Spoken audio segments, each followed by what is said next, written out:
The first sound wasn't music, it was a mistake. A farmer's foot slipping on a stone in Vietnam's misty highlands, a sharp clack echoing through the trees like a note struck by the mountain itself.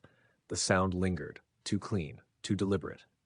In the 1800s, deep in forests where fog hangs low and cicadas pluck a heartbeat, villagers began to notice something strange. Certain stones didn't thud when they fell. They rang. Not randomly, but with pitch, with tone, with memory. When rain washed soil away, rows of carefully shaped rocks emerged from the earth, long, flat, balanced. When struck, they sang. And suddenly, the land was asking a question. Who placed them here?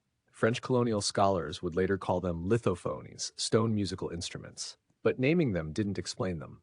Some stones produced low, grounding notes. Others rang bright and high, like laughter carried on wind. Together, they formed scales, intentional ones. Music doesn't happen by accident.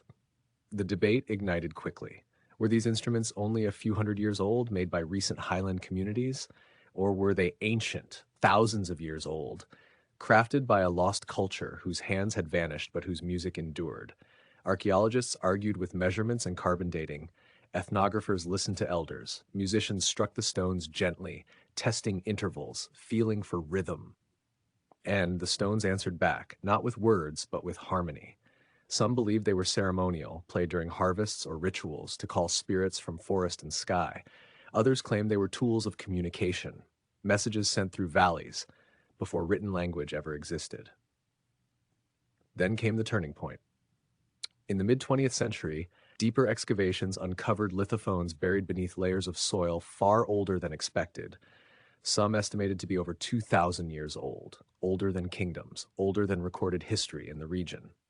The argument shifted from if they were ancient to who could have created them.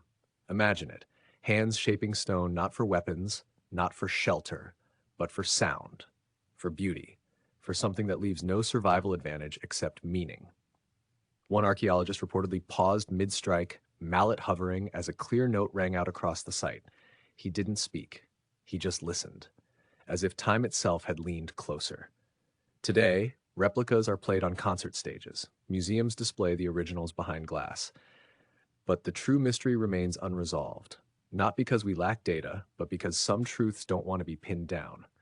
Those stones were never meant to explain the past. They were meant to let it sing.